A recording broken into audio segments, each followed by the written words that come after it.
Welcome in to the Hot Read Podcast live here on Tuesday, April the 15th. I am your host, JT Ruhnke, reporter and writer here at the 440 Sports Podcast Network. You can follow me on X or Twitter or whatever you like to call it at JT_Ruhnke. Stoney, my wonderful co-host, editor of the Sobros Network, one half of Football and Other F Words, and co-writer over at Stacking the Inbox, is here with me again today, as always. And Stoney, we are less than 10 days away from the NFL draft. It's so close. And I feel like this week and next week are kind of, at least for us, the work is done. Like, we've put in the work. We are very, very familiar with almost all of these prospects in the top 200-ish, right? Like, I think that's a good guesstimation of where we are right now. It feels like it's now just gearing up towards those 3 days at the end of next week. I'm excited for it. How are you, my friend? I'm a little hungover today. It's sometimes you have a big night on a Monday, I guess. I don't know.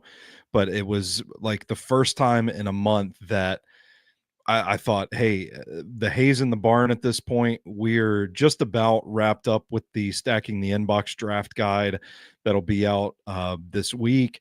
I thought, you know what? I don't have to go back home and grind tape until 1 o'clock in the morning for like the first time in several weeks.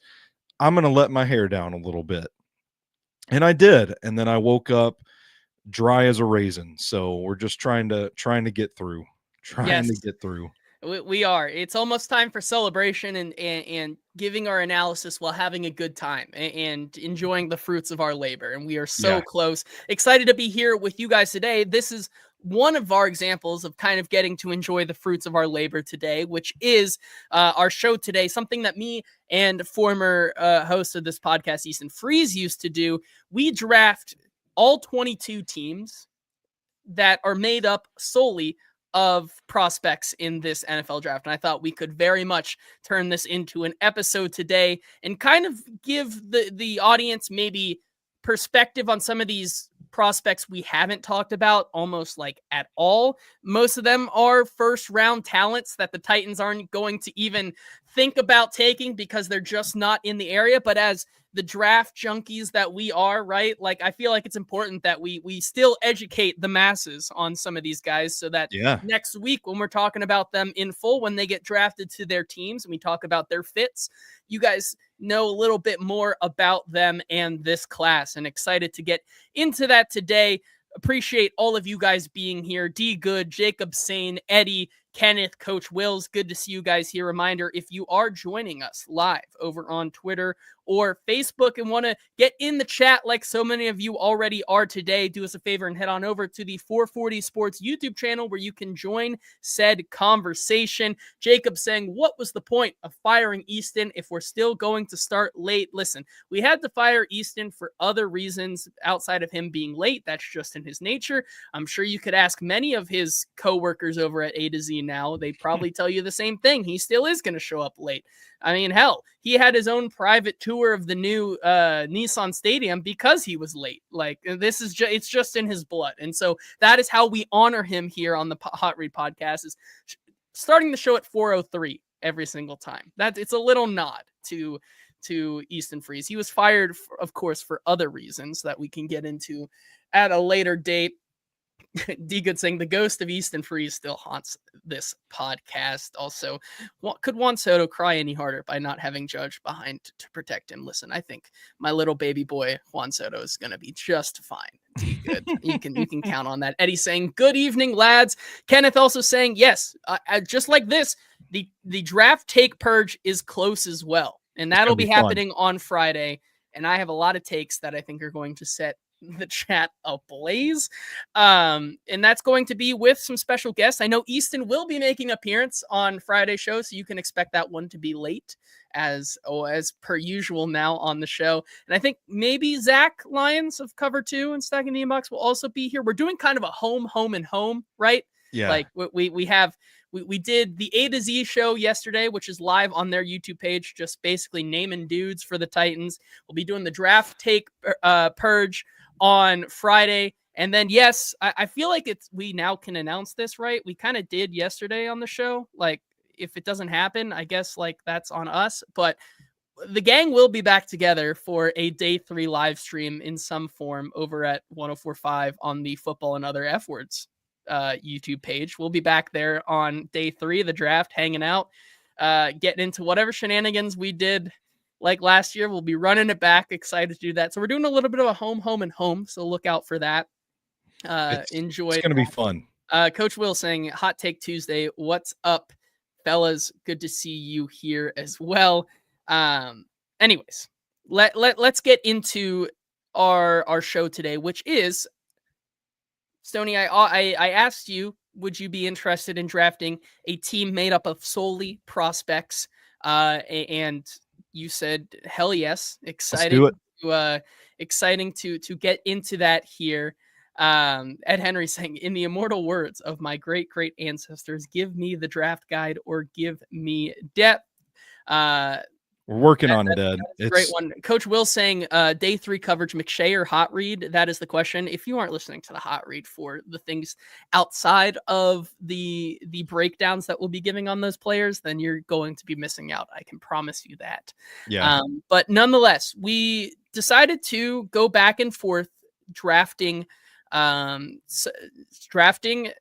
teams basically made out of the 2025 NFL draft class, and we are going to break those all down for you here today. You guys, as we go along, we'll be doing it position by position group, and you guys in the comments can follow along. Say, did Stoney draft the better position group? Did one of us draft the better team entirely? Because I posted them two side by side on my Twitter page, and I said that there's no names on it, but these are the teams, and we got some reaction for Team A versus Team B. It seemed like there was maybe a little bit of a consensus, but it was split, so excited to do that today. All right, Stoney, let's get into a few of these, and then, of course, we'll talk more about the draft coverage we'll be doing on Thursday, Friday, and Saturday, and, of course, our lovely sponsors as well, M.L.Rose and Sinkers Beverages. Thank you guys for sponsoring the show as you do always, every week. And you know, I know it is an uphill battle, Stoney, because just like D Good says, it's always going to be Stoney. Can't catch a break. Can't do it. But I before we get into the position groups, I do want to start with just kind of how this draft started. I had the first overall pick. I won the wheel of names. I spun the wheel, sent a screenshot to Stoney. It landed on me. So I did get the first overall pick in this draft. And I went with Travis Hunter. And I put him at wide receiver. I said I could go Cam Ward. I could go Travis Hunter. I could do a lot of things in this draft.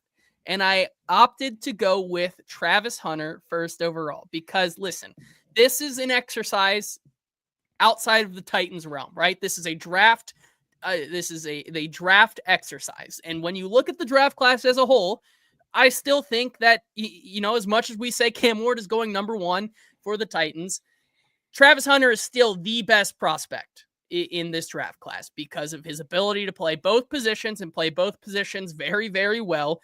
I have him as a wide receiver first, cornerback second on my team as we start to unravel this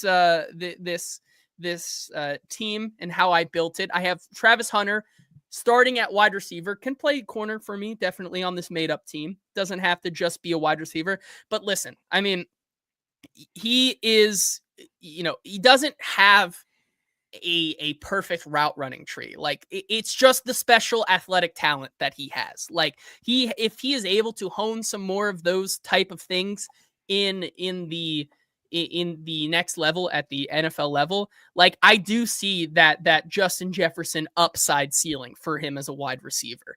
I think, you know, now his body does kind of translate more to cornerback. And so I do think you're going to get the best of both worlds with him, maybe not one more than the other, but you cannot I could not pass up the athletic ability of a Travis Hunter. And it'll be really interesting to see next week if a team like the Browns, which I think for all intents and purposes, they're leaning this way, cannot pass up that type of talent either. Yeah, I can't remember who it was. I saw somebody refer to Travis Hunter as the only one of one player in this draft class, and I wholeheartedly agree with that. I've only been doing like 100+ player big boards for this is my fourth draft now that we've really dug into it like this, and he's been my favorite player that I've ever scouted, if you want to call what I do scouting. I love the move. If I had had the top pick, I would have gone with Travis Hunter as well. I'm with you. I think he is wide receiver one in this class. I think he's cornerback one in this class. You slotted him in at wide receiver, which is what I would do as well. I think he's like your prototypical Z that can move around the formation, can do a lot of different things for you outside, inside versatility, the speed, the athleticism, the talent that you mentioned. I agree with that wholeheartedly. The only thing that I would add is that I think his ball skills are underrated a little bit. I think this is a guy that can adjust to make any catch in the book, does whatever he has to do to secure the ball. I think he could have a tremendous impact on whichever team drafts him. Yeah, When you exactly. I was just going to say when you went Travis Hunter, it was easy for me to go Abdul Carter with my first pick. I think they're the two best players in the draft, and I'm a Shador guy still. My evaluation is based on the tape. If I stick to the tape, I think Shador is better, has a better body of work than Cam Ward does. And so, all of the interview fluff and stuff aside, how Cam has kind of risen throughout that process didn't bear much in my evaluation, but I knew you were going to take Cam Ward, so I was like, I'm just going to be content to wait that pick out. I'm going to let JT pick Cam. I'm going to go best player available, and I'm going to be content to take Shador with my last pick if that's what it takes. So my strategy was to go with Abdul Carter, who I think is the second best player in this draft, and then I'm building out the trenches from there. And my strategy, JT, I don't know, I was afraid you were going to pick up on this while I was doing it, was to get to positions that are weak before you did. If I could get Jared Wilson at center, I know there's going to be a wide gap between the next best center. If I could get to Jahdae Barron, I know there's going to be a pretty sizable gap for the next best slot corner, which was one of the parameters for this exercise. You got me on the linebackers. That was a chess piece. I gambled. I got a little too relaxed with the linebackers, and I paid for it. But that was my reasoning in attacking this exercise.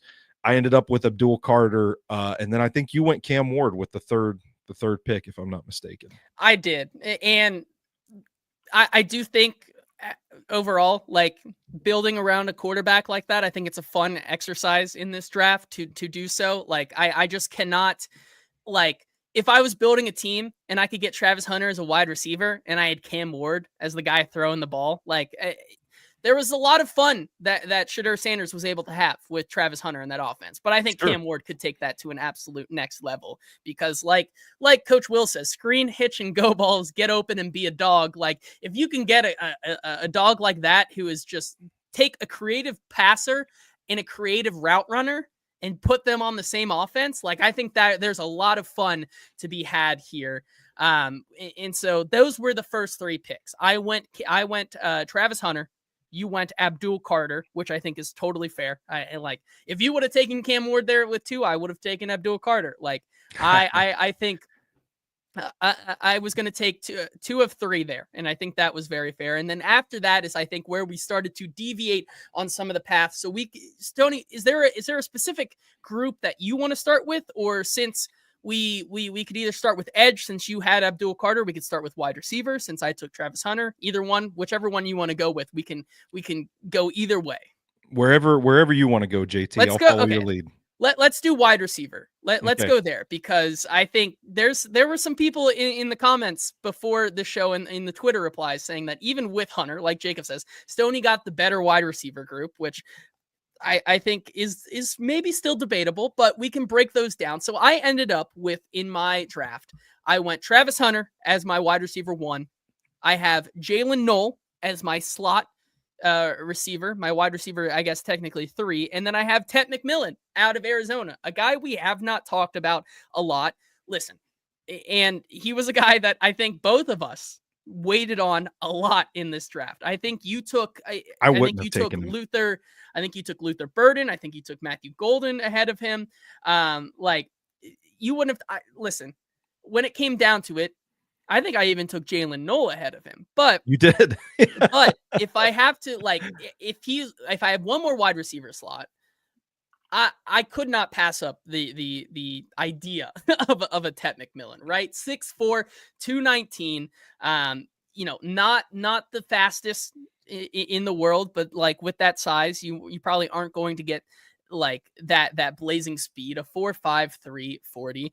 I think he still has very much enough play strength at or I guess play speed at that size for him to work in the NFL. The play strength is the big issue there, right? Like that is what we've been saying all along, and is why we are so down on a guy of a guy like Tet McMillan. He is one that has over the course of this draft cycle been a guy who you have seen some flaws with him. And there are still very much questions as to who is the number one wide receiver in this class. It is a down year for sure, but that size, that ability to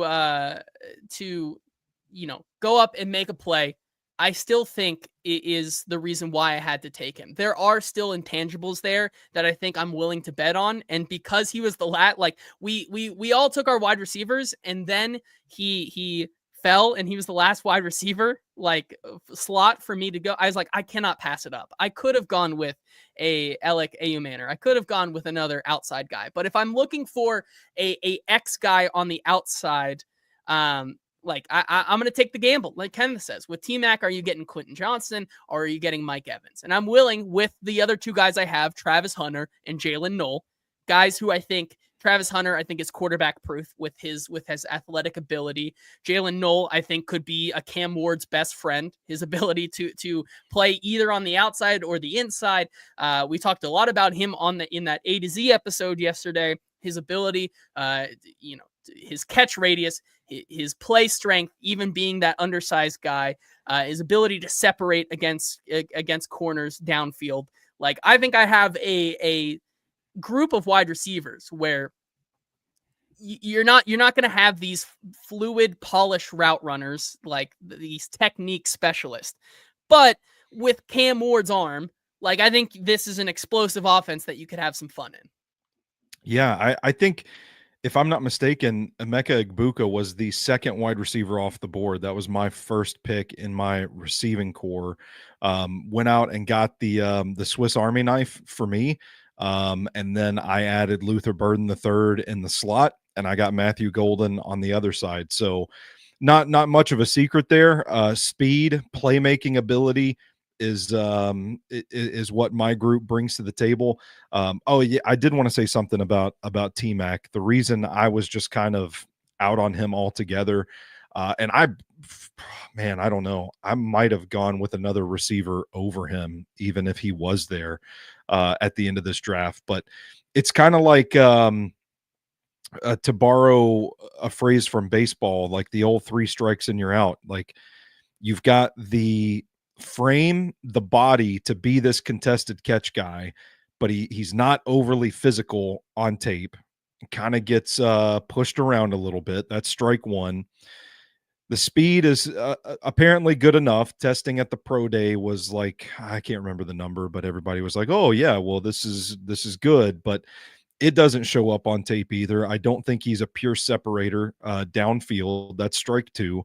And then you hear about these character concerns where the people are just like, he's, people don't really know how much he loves football, that sort of thing. And that's strike 3 for me. So you're out there. I like Jalen Noel. I'm pretty high on Jalen Noel as well. I think he can do a little bit of everything for that offense. And we've already talked about Travis Hunter, the difference that he can make. So I do think like those 2 picks are really solid, but I think I would have avoided T-Mac altogether. But to get Golden, to get Burden, to get Egbuka, I feel like I've got a bunch of guys that do a lot of different things well, and they're going to add some juice and some explosiveness to my receiving core. Yeah, I like yours a lot. I'm fine with giving you the win there, because I know mine is based on the athletic upside and the traitsiness of some of those guys. Like, for sure, I think in an offense like that, if you're just going air raid, just chuck it down the field, hope someone's open. Like, I think it could work. But ultimately, yes, I do like the combination of specifically Emeka Egbuka. I like the upside potential of a Matthew Golden. Luther Burden, though. I, I still don't know what to think about Luther Burden. There are so many different things in my mind, and there's a specific take which I will not say. Like, I'll preface that, like, this take is going to lead off the take purge on Friday. Save it for Friday. That is probably going to have some fans saying hate, hate, hate, hate, hate, double hate, loathe entirely, because there are some connections I can make. I don't know what I don't know what you're getting with a Luther Burden. I still think there's a scenario where he could just flame out, and we saw some of that, maybe even looking past the miserable Missouri offense last year. Like, I don't know how well his game will translate to the NFL level, not even bringing in the character concerns and that whole part of it, right? I think he is one of the biggest coin flips in the draft this year. And it'll be really interesting to see where he indeed lands in the upcoming draft. If it is on day one, if it's on day two, if he's at the Titans pick, it'll be very, very interesting. So we can move now to, let's do the other position that we've already kind of spoiled one of our guys. Let's go to the edge position, which you had Abdul Carter and Landon Jackson. And I ended up taking Jalen Walker. And this is a little bit of a surprise, but I took Donovan Ezeraku. I passed on Mike Green. I passed on Mikael Williams. I passed on Shamar Stewart. I passed on a lot of guys. Pierce, too. We both passed James on Pierce. We passed on James Pierce. I passed over a lot of guys to take Donovan Ezeraku here. And Stoney, if you want to, you like you said as well, I think you went Abdul Carter. I went Jalen Walker. And then I took Donovan Ezeraku, and you finished off the board with Landon Jackson. So maybe justify that pick. We kind of took some luxury picks there, guys that we absolutely love in this draft at the edge position that we're banging the table for. You want to go with Landon Jackson and why you deemed him the right fit for your team? Yeah, I don't think there are character concerns like there are with Mike Green, and even I like Mike Green. I'm really high on him, but I kind of thought, I've got a speed rusher on one side. I don't know. Do I want to have like two athletic speed rushers on each side? Like, somebody's got to have a little power to their game. Somebody's going to have to set the edge. And I'm not the biggest Shamar Stewart fan. I'm certainly not the biggest James Pierce fan. And if I look at my big board, I'm high on Landon Jackson. I think he's a guy that has some burst, has some athleticism, has a little more of that than I think he's given credit for. Experience, leadership, that sort of thing. But man, he's got some burst off the line. He's got a good speed to power move. He can fight through hands. He can get to the quarterback. To me, I thought that is a nice complement to the speed, the pass rush toolkit of Abdul Carter. And I think it builds out my defensive front a little more completely. I think I can do a few more things with those two than I could if I just got two pin your ears back and rush the passer kind of edge guys. Yeah, that certainly is fair. I think along the edge, like you are the trenches guy. So I'm well aware that I probably would lose this battle to you. I ended up with Jalen Walker and Donovan Ezeraku. I have Jalen Walker as the next best edge in this class behind Abdul Carter. I think that I do too.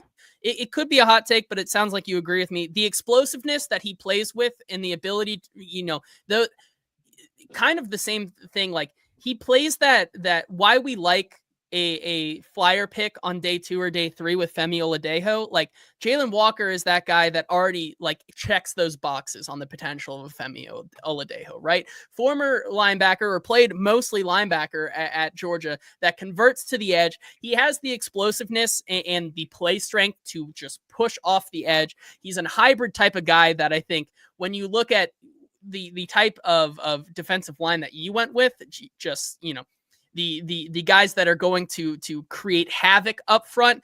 I took some more specialists at some of these positions, guys who can do a lot of different things super well, maybe not at the top level per se, like, are going to be there efficiently, but Jalen Walker can do almost anything you need him to. Like, he is explosive, he's flexible, he can play multiple different types of edge position for you. And I think he's just one of the most complete players in this class. He, in my mind, is a lock to go top 10. I think there's a team in there that is going to recognize that talent. He could fall. I could very much see a team like the Panthers taking him. I could see the Bears adding him to that defensive core. I could see him going as high as 5 to the Jaguars. Yeah. Like, he is a guy that I think checks a lot of boxes. The character on him, I know Georgia is a big character school nowadays, but like, from what I've heard, he checks all the boxes, is a natural leader, and is going to be a home run pick for whoever takes him. I decided he was going to be my edge one here in this class. Your thoughts on Jalen Walker? Yeah, I did not realize you were that high on Jalen Walker. It seemed like I remembered him coming up in our group chat not too long ago, and you saying, like, I don't get the hype with him, but I think that was Easton in hindsight, because I was surprised to see his name pop up in the spreadsheet. I thought I was going to be smart. I thought I was going to be sneaky and let the edge spots fill up, and then I was going to take Jalen Walker and put him at one of my linebacker spots.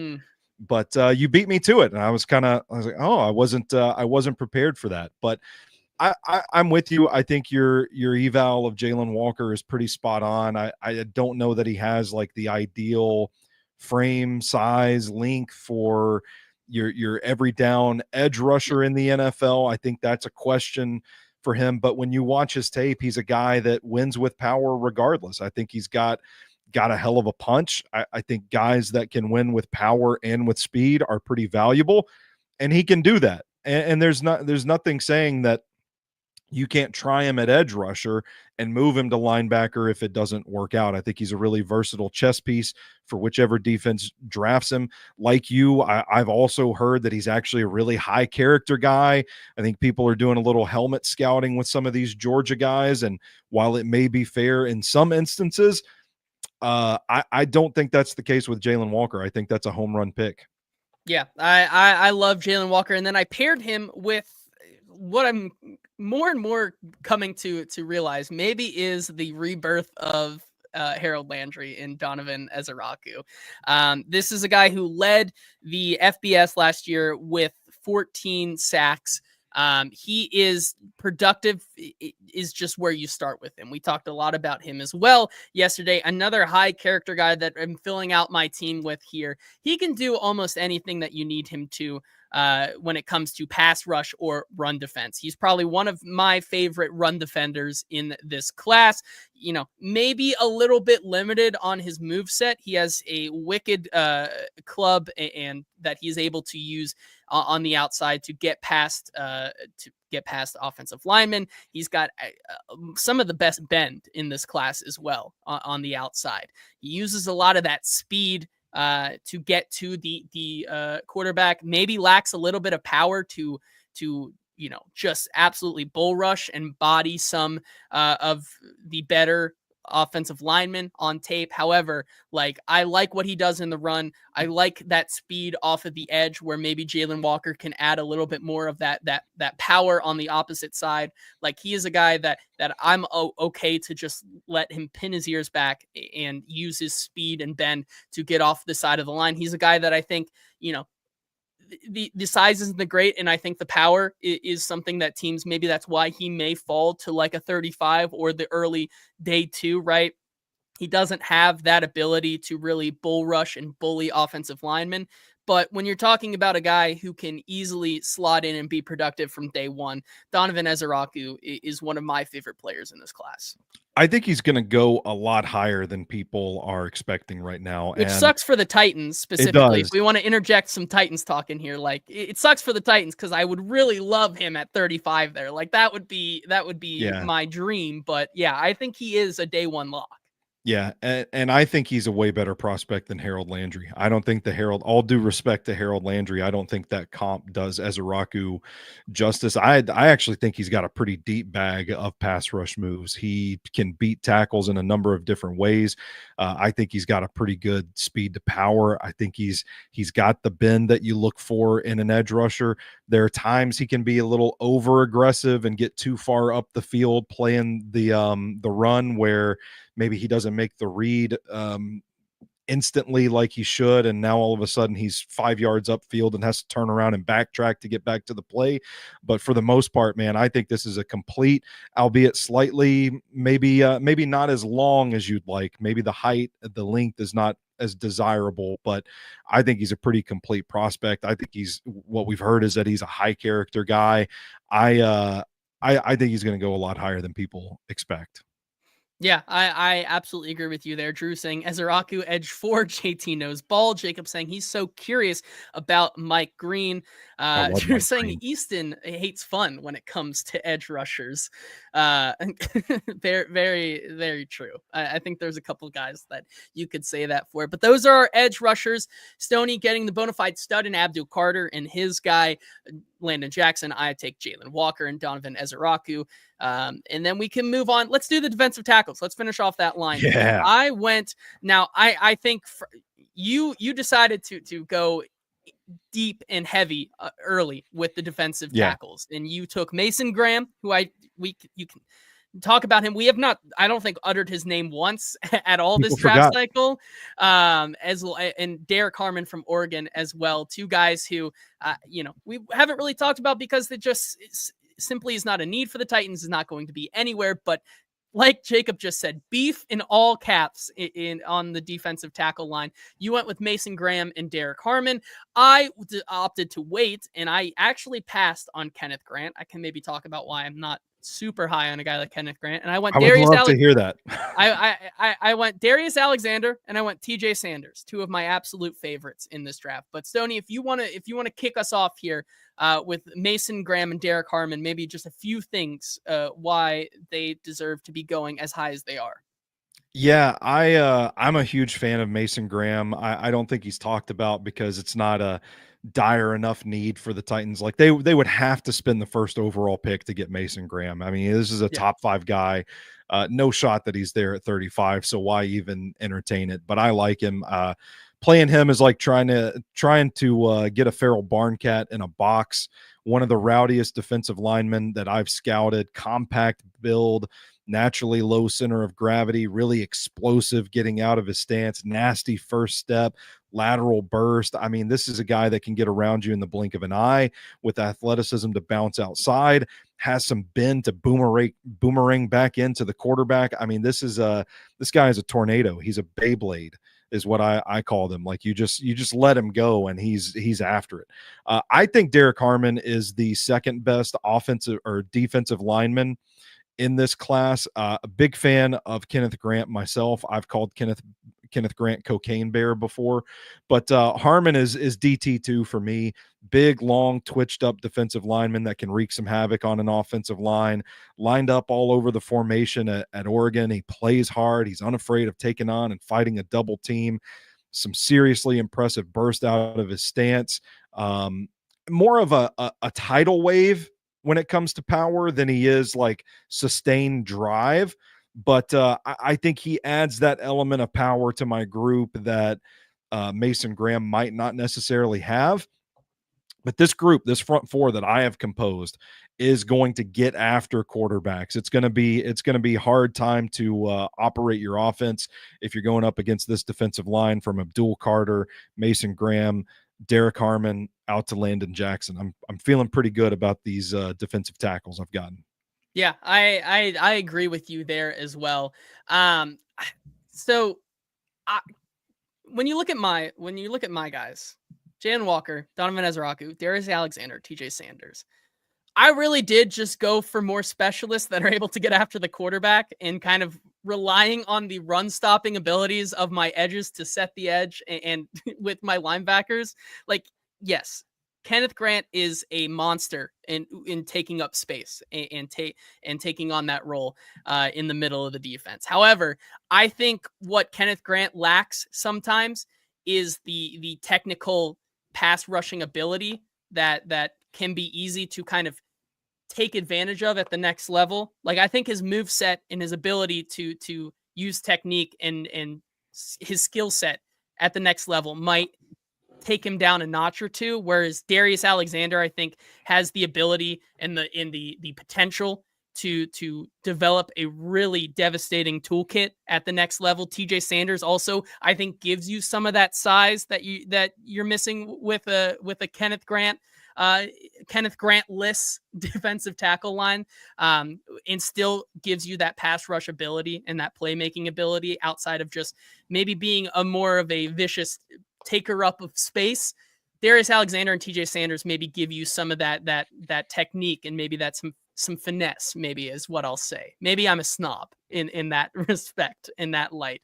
However, I do, like Jacob says, don't take him for granted. Great pun. Good use of that. However, I do want to talk real quick about us passing on Walter Nolan, because I think through this entire process, Walter Nolan went from being a guy who we thought was a bona fide top 15 guy to through the Senior Bowl where he could maybe be a top first round guy, to where now I have no idea where this guy's going to go. And I think there are character concerns, first of all, but I know you as well, outside of the character concerns, have felt like maybe he's being a little too overrated, is maybe a good way to say it.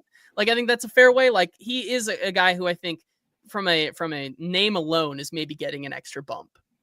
Yeah. And really, like, I think a lot of the Ole Miss guys are just, man, there's just like flashes of consistent good play on their tape. Like, I don't feel like any of those guys were particularly consistent, except for, I mean, if you go beyond the defensive front, Trey Amos, pretty damn good cornerback. But with Nolan specifically, it's like, pretty good cross swipe, pretty good with the hands, stays active when rushing the passer, flashes a good swim move. There's some lapses in his game. I feel like he just disappears at times.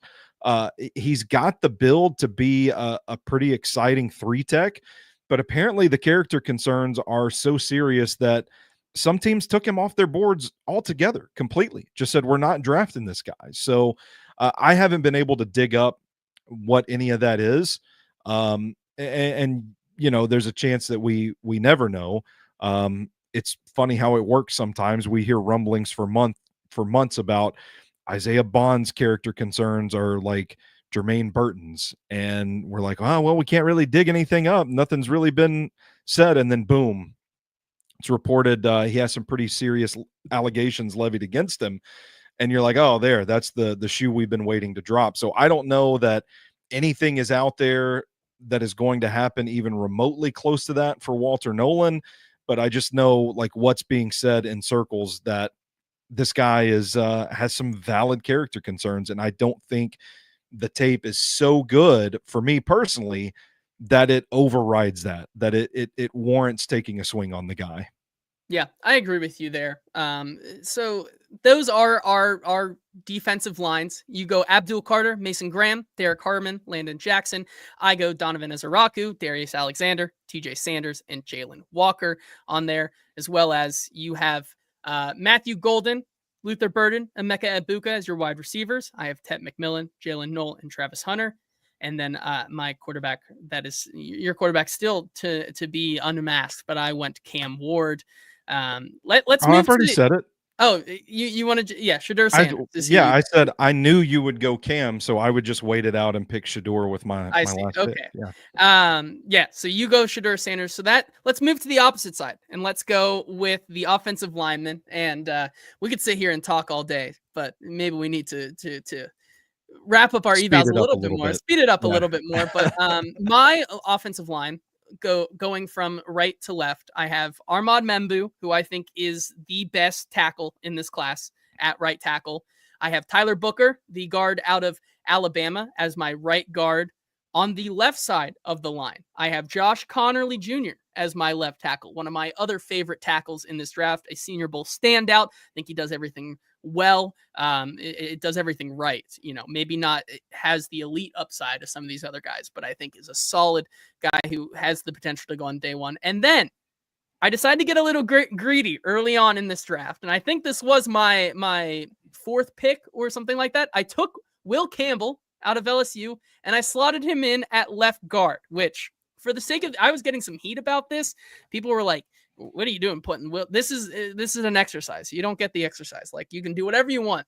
Yeah. Draft, within reason, right? Like, I'm not going to go like you said, there was a gap between centers after Jared Wilson and the next couple of guys. Like, I wasn't going to put a Miles Frazier or Wyatt Milam in there if they really hadn't played before this season, right? Or before the draft process, right? So I did go with Will Campbell because I do believe that some teams are still thinking that he projects as a guard. The arms are, maybe depending on where you get them measured, where he got them measured are long enough for you, but the tape is still there. Like, his best traits are his arm or his hands and his ability to grab onto you and hold you in place, right? However, if you're able to just beat those, like, there are some concerning flaws to his game, right? I think he's athletic enough, but I think the arm length is still an issue. And there was a great tweet from Sam Monson today, which said,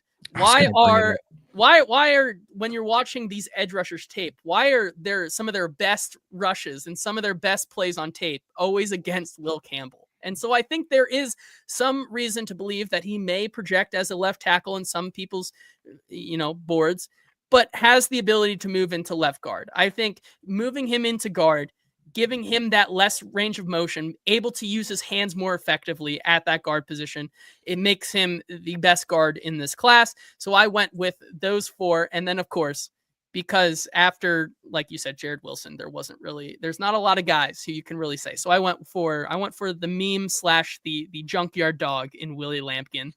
You played the heartstrings. You knew people would be like, oh, we love Willie Lampkin. The little center that could. I took him as my center. So that's Armand Membo, Tyler Booker, Willie Lampkin, Will Campbell, and Josh Connerly as my line. Like, Armand Membu, like, is just one of the more refined, like, prospects. Like, as he went on this past season, he got better and better. I don't think there's a lot of flaws to his game, which make him, I think, my pick for him to maybe go to the Patriots at 4. I know the Will Campbell talk is there, but if they want to get just a bona fide stud tackle, they should take Armand Membu. He's going to be, if Will Campbell goes, he's the next guy off the board. He doesn't make it past the top 10. Josh Connerly, a guy we talked about a lot. He's someone who I think at the Senior Bowl showed off his ability to be consistent, his ability to get back at edge rushers if they beat him initially. His ability to recover, I think, is very impressive. And then also Tyler Booker, I think, is just a sound prospect that, whether he goes in the first round because someone covets that guard play late in the first or on second, like, that is a solid starting guard for years to come. Yeah, so I waited on my offensive tackles, kind of just like let you sort it out for me, because there are first of all, my tackle 1 in this class is Josh Simmons, and just to reiterate, my evals are based primarily on tape. I know there are some character concerns with Simmons, and I know there are obvious medical red flags with Josh Simmons, but I think just based on the tape alone, I think he's the best offensive tackle in this class. But I think when you get down to like OT5, OT6, I don't think there's a whole lot of separation between these guys. Will Campbell is another guy that you could have given me 1,000 picks and I probably just wouldn't have picked. I think there are other guys that I like better.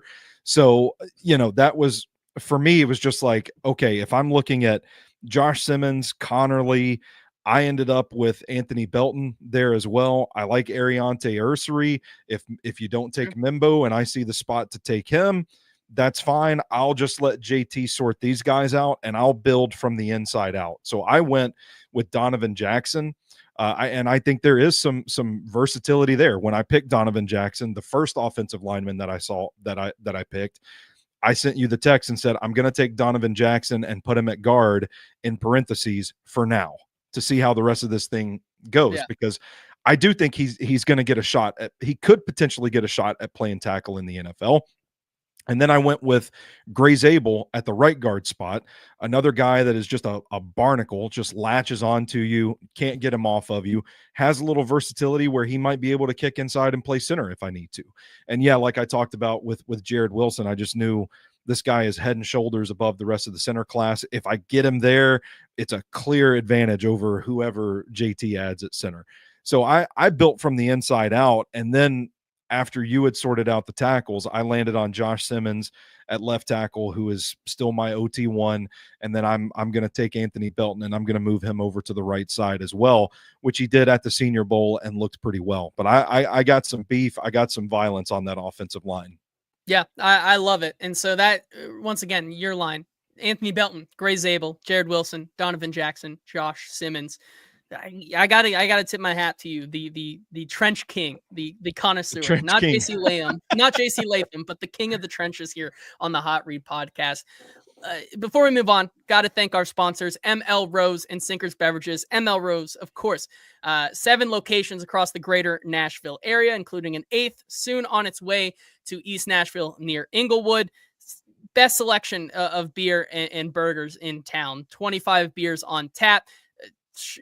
You're certain to find something that you love there, along with their craft burgers. They have a flavor for everyone, including their burger of the month. The Thick Boy Burger would go perfectly on your line there with some of the thickness you got going up front there. But everything on their menu is so good, from their appetizers like their hot Nashville cheese curds to their pretzel bites to everything in between. Along with all their burgers. You got to check them out.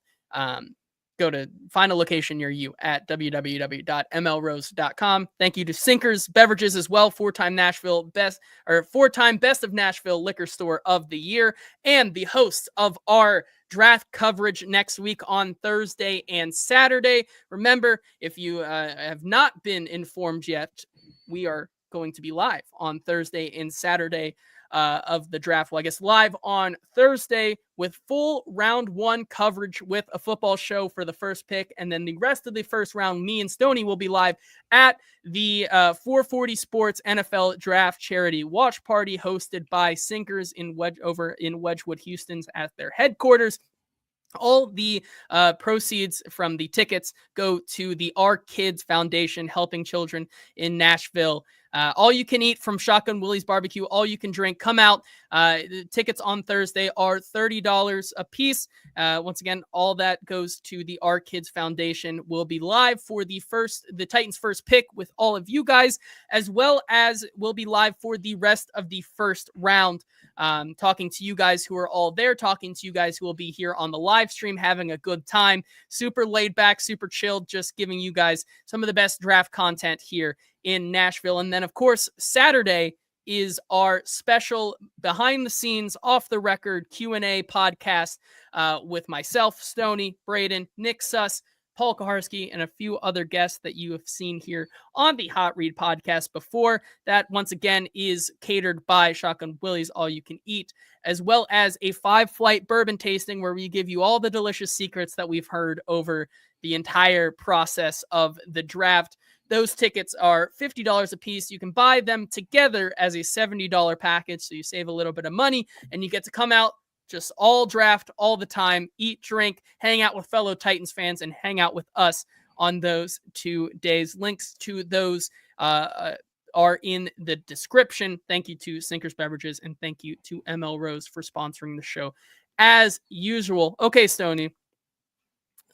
Let's move to the cornerback position, where you decided to get that positional value again and take Jahdae Barron and move him to the slot. You also took. Now, is this true? Is his name Savon Revel Jr.? It's not Shavon Revel. I have been told the H is silent. It's silent. Okay. Well, that it is Savon. We'll go with that. Savon Revel, as well as Trey Amos, which I think is one of the most intriguing cornerback rooms here. I ended up going with Will Johnson, Azareye'h Thomas, who is one of Mm-hmm. my draft crushes that I've not been able to talk about enough. And then my last pick in the draft was my slot corner. And I know I could have gone Jacob Parrish. I could have gone a lot of different guys, but I decided to give my boy Quincy Riley some love, because who doesn't love just another Jarvis Brownlee Jr.? Why not? So, Stoney, I'll let you go first. Jahdae Barron, the decision to move him inside, is that more indicative of you believing that's where he belongs on at the next level, or does he have some two-way versatility to play inside and outside? Yeah, I don't love him outside at the NFL level. I think he's a good, the way he plays in the slot is almost like the way a good safety plays. Like they're always lurking, they're always a threat from anywhere on the field. He has the speed and athleticism to adjust. I called him a cop. I mean, he is just out on patrol in that secondary, and good athlete, good instincts. I'm feeling pretty good about him in the slot. Yeah.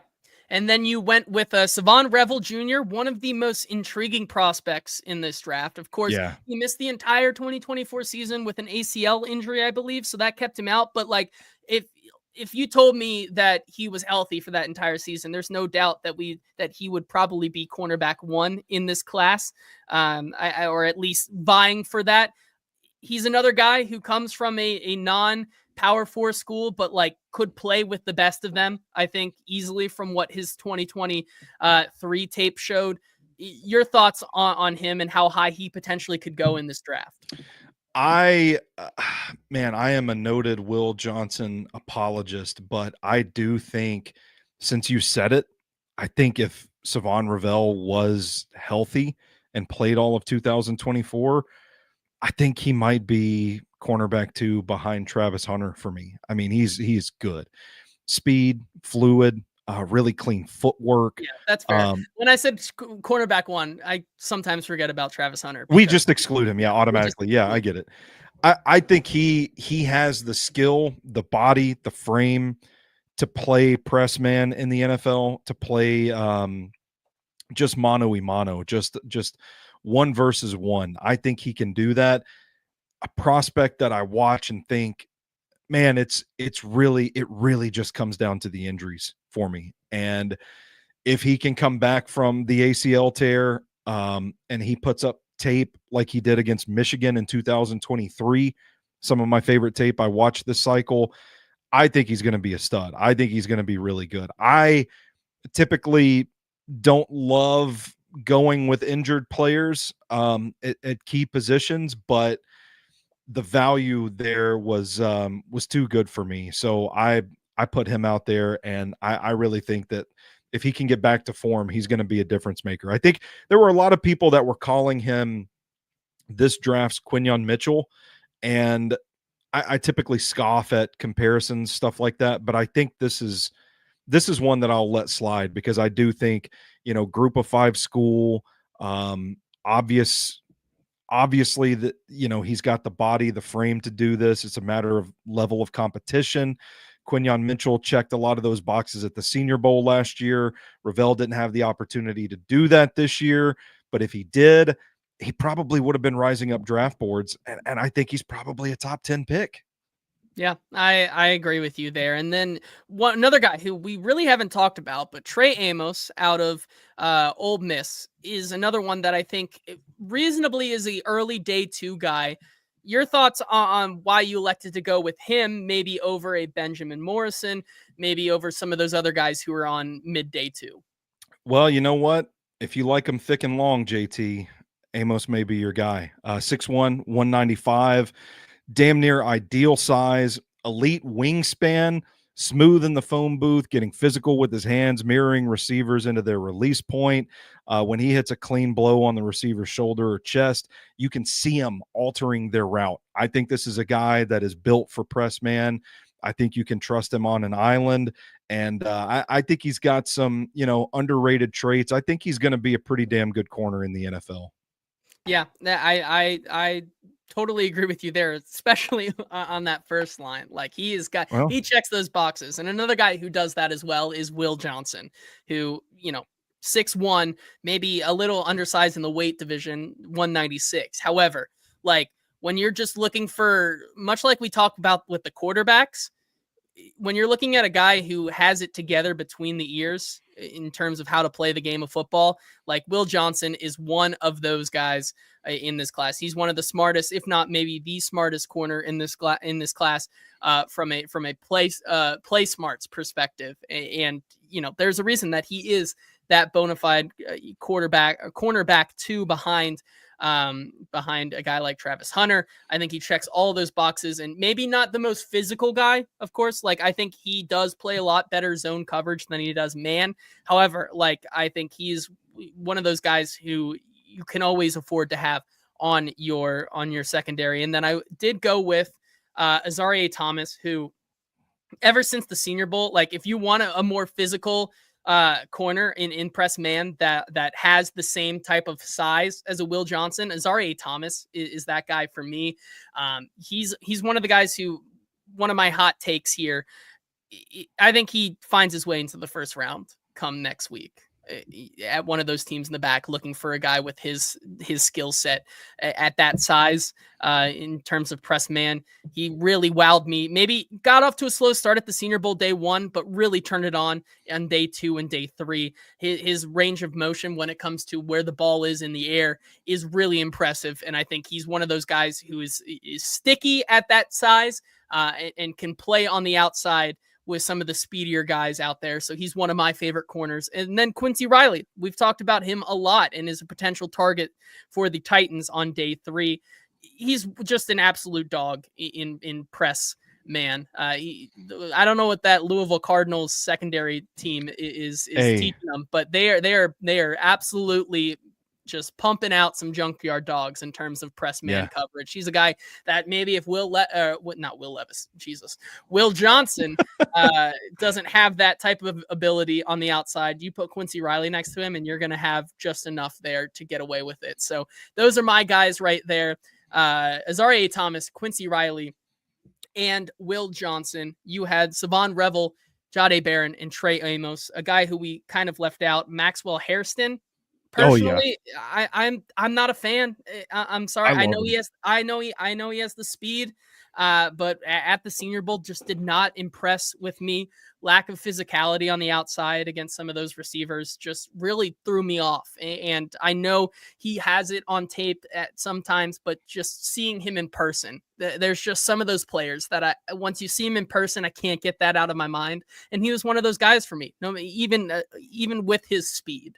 Yeah, I love Hairston. I think he's a very fluid athlete. I think he's got the speed, but I haven't spent a whole lot of time on him because I don't think there's a cornerback that fits less what the Titans want in a corner. He's a zone guy, played a pretty low rate of man coverage, and I think if you're going to play for Denard Wilson, you got to play man. And so while I like Maxwell Hairston, I think he falls into an interesting category of guys for the Titans specifically, that, just the scheme fit is so diametrically opposed to what they want to run that I'd be surprised if he's even like on their board. And so why devote the time to it? Yeah, 2 more position groups where there's multiples, linebacker and safety. Linebacker, I did decide to get greedy, and I took Jahad Campbell out of Alabama. Brilliant and Carson Schlesinger. Listen, like 2 guys who, like, first of all, Jahad Campbell is like, if you're going to spend a first-round pick on a linebacker, he's the guy you want to do it with. I mean, his ability to pursue, his ability in coverage, his ability to track down running backs out of the backfield is second to none. This is a guy who is built as well like a truck. Like, he is a guy that can go downhill, can play fluid in coverage. Like, he is the perfect linebacker. When we talk about those linebackers who, like, there's only a few of them who can play that downhill thumper as well as be a coverage aficionado. Like, Jahad Campbell fits into that very rare small group of linebackers who can do both at the next level. And then Carson Schlesinger, once again, another guy who I think is solid in coverage, and that is one of his specialties. Decided just to get greedy there and take the 2 like guys who I know are going to be locks to be coverage specialists at the next level. But I also I like when that white boy is able to pursue. Like Carson Swessinger can do it all. Two of my favorite linebackers, and I decided to get greedy at that position and take both. Yeah, I'm questioning my decision going back because I took Donovan Jackson at a spot where you already had your left guard. And it was between Jackson and Campbell for me. And I thought to myself, I don't know that JT is going to go linebacker this high. So I went with Jackson because I didn't want to lose out on him, thinking, well, maybe JT is going to take him and put him at right guard kind of deal. And so I passed. And then you took Campbell, and the clock immediately started ticking on Swessinger because those are the only two guys in this class that I would bank on actually being quality starters at the NFL level. I should have gone quicker than I did, and I got caught. I got caught getting a little greedy, and because of that, you were able to snag him, and you got the top two guys in the class by a wide margin in my book. And so I just went with linebacker 3, linebacker 4 on my board. Now, I do want to, linebacker 3 and linebacker 4, Danny Stutzman and Demetrius Knight. Demetrius Knight, I think, is a really interesting one. Like, I know the Titans have not like done any work on the linebackers, and I don't think they will. Like, I don't except think for Teddy Buchanan. Except Teddy Buchanan. Love me some Teddy Buchanan. Like, they have not done any work, but like Demetrius Knight would be a very interesting pick for the Titans. Like, he does bring some of that coverage ability while still being a thumper. However, like, I think he does everything at the same level as what we thought a Cedric Gray could do coming out of college. Like, he is that guy who's able to I guess, recognize in coverage, as well as be the guy in run defense that you need that linebacker who plays more of a green dot to be. However, I do like Demetrius Knight. Like, I think there are some things to like about him. He looked very fluid at the Senior Bowl. Looked like a guy who can, get all over the field in an instant. And I think there's a lot to like with him. Another class where I think we just kind of took some of the top guys, the safeties. You went with Malachi Starks and followed it up with Andrew Makuba, two guys I love. And I went a little bit different. Xavier Watts, another guy who using the smarts and the ability to diagnose the field, and then taking the athletic freak in Nick M.L.Rose, two guys who I paired maybe the brains with the bronze here in my safety room, taking a guy who can diagnose the coverage on the field and the quarterback versus taking Nick M.L.Rose, who, as a box safety is just one of the most athletic freaks we've seen in a long, long time. I kind of the yin to the yang in my defensive secondary. Yeah, this was another spot where I was like, I'm going to get my top guy and then let everything else sort itself out. I love Malachi Starks. He's the 4th overall player on my big board. And I know that there's some discussion about what he is at the next level. I think there are teams that kind of see him as a slot corner instead of a safety. But I think he's really good, really consistent. I think he's a blue chipper in this class. I think he's going to have a really good career in the NFL. And then Andrew Makuba, to me, is just one of those really solid all-around players, like a guy that does a little bit of everything at the position well. So I like the pairing there, and I was happy to. If you would have taken Makuba, I would have taken him and Worry. If you would have taken him and Worry, I would have taken Makuba. So I was happy either way. Yeah, and so those are our two options there. You take Demetrius Knight, Danny Stutzman, Andrew Makuba, and Malachi Starks, Xavier Watts, Nick M.L.Rose, Jahad Campbell, and Carson Swessinger for me. And then finally, that leaves us with 2 positions. And this was really whoever takes the first one is the next one's going to fall to them. You ended up using a pretty high priority pick on Tyler Warren as your tight end, which I have no problem with. I think he is a guy who, is as good as some of the or better than some of the top wide receivers in terms of a playmaker and a pass catcher. And then I took Colston Loveland, a guy who I think is maybe just a tier down from a Tyler Warren, but I think what he does in the run blocking game as a another blocker in offenses. I think he is just one of the most complete players as well. Anything to add on those two? Yeah, I think Colston Loveland's blocking is underrated. I know he's not the most powerful, thick-framed guy, but I liked the way Michigan used him, and I thought he excelled in that role. I wanted Tyler Warren. Tyler Warren was my third pick. I went Abdul Carter, Mason Graham, and then Tyler Warren. And it's because you watch that Penn State offense and it's like the whole thing goes through Tyler Warren. I want a guy like that. I want a guy that I can put at tight end, that can block, that can win in contested catch situations. I can line out wide if I need to. I can run the wildcat with him, which I don't know what you call the wildcat when the ball goes to a tight end and not a running back, but I digress. A guy that can do a little bit of everything, fullback, X receiver, all that. I wanted my weapon. So I'm looking at as a guy that is an extension of the run game for sure, but also when you pair him with my wide receiving core, I got guys that can do a little bit of everything. So that was valuable to me. I think Warren is one of the 10 best players in this draft class. Loved his tape against USC this year. I think it really highlighted his versatile skill set. And I would have been happy with Colston Loveland, but I do think that it would have been more of a consolation prize than getting my guy. So I went and got my guy. That's very fair. And then you also went and this was really funny as well, because Ashton Jeanty was just sitting there, and the positional value play for running backs was just so cat and mouse in this one, that he did not go until very, very late. But you end up with Ashton Jeanty as well. No questions about him. However, I like where you say like you get Ashton Jeanty and I get Amari and Hampton, and maybe feels like a consolation prize. For Amari and Hampton, I don't feel like that at all, man. I really like Amari and Hampton. Like there is not that much of a gap, I think, between Ashton Jeanty and what Amari and Hampton can do. He's a guy that I think this is a very similar situation to what we had with Bijan Robinson and Jahmyr Gibbs a couple years ago.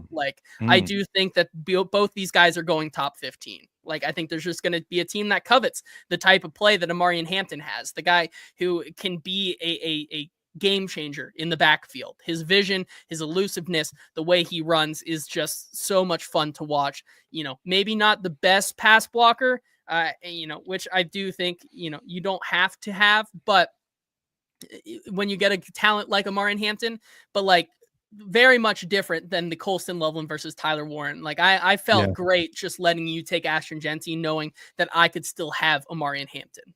Yeah, I should save this for Friday, but I think if you factor value in, I think I'd actually rather have Hampton than Jeanty. I think so too. Yeah, because I think Jeanty's going to cost you a top 10 pick, and I think Hampton, from what I'm seeing, like he might be there late in round 1, maybe even day 2. And if that's the case, like sign me up for the later pick.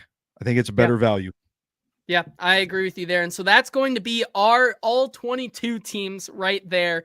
Glad to talk about some of these guys who we haven't had a chance to get you guys, familiar with some of these guys who are going to go on day 1 and early day 2 that may not be on the Titans' radar, but I think are going to be players who become household names in the NFL. A super exciting class, even though it's not filled with superstars. But that wraps up our show today, and we only have 2 more. We have our show on Friday, where we do our draft take purge, and then next Tuesday it's going to be my mock draft 3.0, the final one before Thursday night.